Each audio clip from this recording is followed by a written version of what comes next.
नमस्कार दोस्तों। देश की पुकार यूट्यूब चैनल में आपका हार्दिक स्वागत है। आज एक बार फिर आपके सामने एक मुद्दा लेकर हाजिर हूँ और ऐसे मुद्दे लगातार उठाने का प्रयास किया जाता रहा है जो जनहित में जुड़े हुए हों और जिनकी आवाज़ सरकार के कानों तक पहुँचाई जाना बेहद ज़रूरी हो। तो दोस्तों, ऐसा ही एक मुद्दा है शिक्षकों के तबादले का। लेकिन सवाल इस बात का है कि आखिर राज्य सरकार शिक्षकों को समझती क्या है। पिछले दिनों शिक्षा विभाग का एक फरमान जारी हुआ है जिसमें शिक्षकों को जो गर्मियों की छुट्टियां होती हैं उस दौरान जो सरकार महंगाई राहत कैंप लगा रही है उसमें उनकी ड्यूटी लगाए जाने का निर्देश जारी किया गया है। हालांकि इसकी अभी पुष्टि नहीं हो सकी है, लेकिन जानकारी यही है कि इस तरह की कोई कवायद चल रही है कि शिक्षकों को ऐसे कैंप में लगाया जाए और उनकी वहाँ सेवाएं ली जाएं। मतलब गर्मियों की छुट्टी के दौरान पूरे साल भर का इंतजार रहता है शिक्षकों को कि वो अपने परिवार के साथ हंसी खुशी कुछ पल बिताएंगे, लेकिन इसके बजाय इस तरह का प्रयास किया जाना, मतलब आप ये देखिए शिक्षा का बंटा ढार किस तरह से होता है। ये ये एक उदाहरण है और इससे पहले भी ऐसे बहुत सारे उदाहरण सामने आ चुके हैं कि सरकार की निगाह में शिक्षक घसियारे से ज़्यादा कुछ नहीं है। कभी उनकी ड्यूटी जनगणना में लगा दी जाती है, कभी पशुगणना में लगा दी जाती है, कभी किसी पोलियो ड्रॉप में उनकी ड्यूटी लगा दी जाती है। मतलब शिक्षा के अलावा उनके मूल कर्म दूसरे भी हैं। ऐसा नहीं है कि केवल उनका काम अस्पताल में जाना नहीं हो या पशुगणना के लिए अधिकारियों से मिलना नहीं हो या वोटर लिस्ट के लिए इधर उधर जाना नहीं हो, धक्के खाने नहीं हो। उनका काम पढ़ाने के अलावा ये सब काम भी उनको देखने और करने पड़ते हैं। आप देखिए पिछले अभी साल भर पहले जब कोरोना बिल्कुल देश में पीक पर था, उस समय जब सारे कर्मचारियों का राजस्थान में अवकाश कर दिया गया कि वो कोरोना के पीरियड के दौरान अपने घर पे रहें, अपने परिवार में रहें, सुरक्षित लें, लेकिन शिक्षक एकमात्र ऐसा वर्ग रहा जिसकी कोरोना के दौरान ड्यूटी लगाई गई। बच्चे स्कूलों में नहीं आए, बच्चों की छुट्टी कर दी गई, लेकिन शिक्षकों का आना अनिवार्य कर दिया गया। जबकि ना तो आने जाने का कोई साधन शिक्षकों को जो गांव से आते हैं शहरों में या जो अपने व्हीकलों से आते हैं उनके पास कोई व्यवस्था नहीं थी। इसके बावजूद उनको गली गली जाकर सर्वे करना पड़ा कोरोना पीरियड के दौरान कि किस घर में कितने मरीज हैं, उनकी हालत क्या है। भले ही वो इस दौरान कोरोना से खुद भी संक्रमित हो जाएं, इस बात की चिंता परवाह किसी को नहीं है।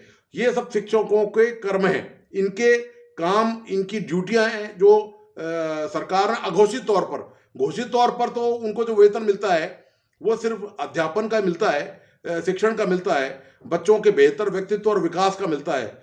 लेकिन सवाल यह है कि सरकार की निगाह में शिक्षा और शिक्षक, उनका स्तर क्या है, उनकी वैल्यू क्या है, इसका अंदाजा इन तमाम चीज़ों से लगाया जा सकता है। थर्ड ग्रेड के शिक्षक पिछले कई सालों से, लगभग 4.5 साल कांग्रेस की सरकार को निकल गए और अपने तबादले की मांग कर रहे हैं। अभी आपने देखा होगा कि पिछली बार सेकंड ग्रेड के तबादले हुए, लेक्चरर के तबादले हुए, स्कूल हेडमास्टरों के, प्रिंसिपलों के तबादले हुए, जम के थोक के भाव खूब तबादले हुए और तबादलों के दौरान भ्रष्टाचार की आवाज जगह जगह सुनाई दी। यहां तक कि शिक्षकों के तबादलों का हालम क्या है, ये ऐसा रेवड़ का एक मेला है, भेड़ों का रेवड़ जिसको कहते हैं। तबादलों में यह हालत हो जाती है कि बिरला सभागार में शिक्षक सम्मेलन के दौरान जब मुख्यमंत्री ने किसी शिक्षक से पूछा कि क्या तबादले पैसे देके हुए हैं, तो शिक्षकों ने कहा हाँ साहब, तबादले पैसे देके हुए हैं। इसके बावजूद भी सरकार ने अभी तक शिक्षकों के तबादलों में भ्रष्टाचार नहीं हो ऐसी कोई पुख्ता नीति नहीं बनाई है। और थर्ड ग्रेड के टीचरों की तो हालत ये है, इतनी खराब है। आपको मैं जानकारी बता दूं देते हुए कि राजस्थान में हजारों स्कूल ऐसे हैं जहां पीने का पानी नहीं है, जहां पर सैकड़ों हजारों स्कूल ऐसे भी हैं जहां उनकी खुद की बिल्डिंग नहीं है। ऐसे हजारों की संख्या में ऐसे भी स्कूल हैं जहां पर बिजली का कनेक्शन ही नहीं है। अब आप बताइए कि एक टीचर, बच्चे जो भुगतते हैं तो वो भुगतते ही हैं शिक्षा के लिए। क्या ऐसे वातावरण में आप कल्पना कर सकते हैं कि कोई शिक्षक बच्चों का बेहतर विकास कर पाएगा? क्या उनको अच्छी शिक्षा दे पाएगा? क्या उनके व्यक्तित्व में कोई सुधार कर पाएगा? क्या उनको आगे की तैयारी के लिए फ्यूचर में जो बच्चों का भविष्य जो संवारना होता है, क्या वो वास्तव में भविष्य संवारने का काम हो रहा है? जहाँ पानी नहीं है, बिजली नहीं है, जहाँ आवागमन के साधन नहीं है, वहां पर ऐसी स्थिति में, ऐसे हालात में यह कोई द्रोणाचार्य की शिक्षा नहीं है कि आप अंगूठा काट दें, उसके बाद द्रोणाचार्य वो उसके बाद ये उम्मीद करें कि वो फिर भी शिष्य भाव रखेगा। शिष्य भाव के बच्चे छोटे बच्चे हैं, जो थर्ड ग्रेड के टीचर जो हैं वो प्राइमरी और मिडिल स्कूल के बच्चों का अध्यापन करते हैं। उन बच्चों को क्या समझ है? वो बेचारे ग्रामीण बच्चे हैं, ज़्यादातर बच्चे गरीब परिवारों से आते हैं, अल्प आय वर्ग से आते हैं, उनको ना तो इतनी समझ है, और ऊपर से शिक्षकों के साथ जो सरकार सोचता व्यवहार करती आ रही है।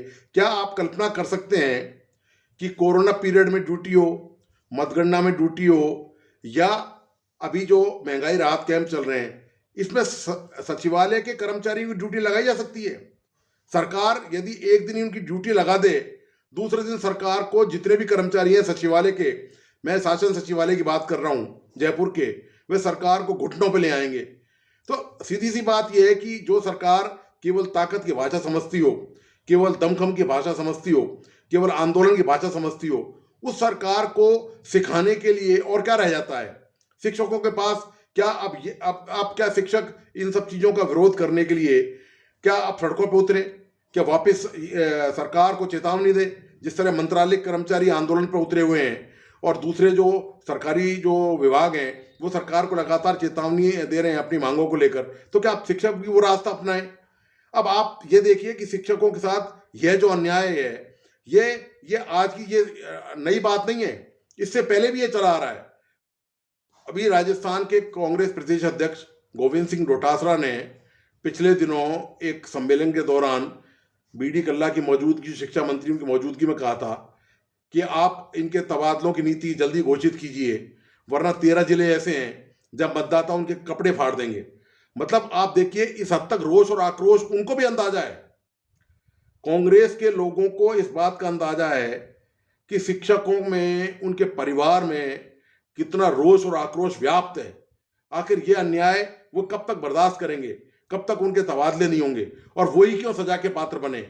सारे विभाग, इसके अलावा आप कोई सा दूसरा विभाग देख लीजिए जहां निरंतर तबादले होते रहते हैं, जहां डिजायरों पे, पॉलिसी तो सरकार में किसी तबादले की वैसे भी घोषित तौर पे है नहीं, लेकिन डिजायरों के आधार पर, मनमानी के आधार पर दूसरे विभागों में तबादले होते हैं। लेकिन ना तो यहाँ डिजायर के आधार पे हो रहे हैं, ना मनमानी के आधार पे हो रहे हैं। यहाँ तो पूरी तरह से इनको कैद कर दिया गया है कि अब आपको यहीं रहना है। अब सरकार कहने को तो तबादला नीति बनाने की कवायद कर रही है, लेकिन लगता नहीं है इतनी आसानी से कि सरकार तबादला नीति शीघ्र घोषित करेगी। तो उम्मीद यही की जानी चाहिए और सरकार से सभी शिक्षकों को ये मांग और गुहार की जानी चाहिए कि उनका काम शिक्षा का कर्म है, उनका काम शिक्षण है, उनको दूसरी ड्यूटी उनको नहीं लगाई जाए। उनका भी घर परिवार है, वह भी समाज का एक हिस्सा है, और जब वह अपनी ये जिम्मेदारी नहीं निभा पाएंगे तो आप ये निश्चित मान के चलिए, जब शिक्षक अपने परिवार की जिम्मेदारी नहीं निभा पाएगा तो वह स्कूल की जिम्मेदारी भी ईमानदारी से नहीं निभा पाएगा। तो दोस्तों, आज आपको यह डिबेट कैसी लगी? आप अपने कमेंट मुझे ज़रूर लिखिए, और इस YouTube चैनल को लाइक्स और सब्सक्राइब करना नहीं भूलें, क्योंकि यही एक तरीका है मेरा उत्साहवर्धन करने का। इसी तरह से लगातार प्रचार प्रसार यदि होगा तो निश्चित तौर पर मैं ऐसे मुद्दे लगातार उठाता रहूँगा और आपके समक्ष नई नई जानकारियाँ लाता रहूँगा। धन्यवाद, नमस्कार।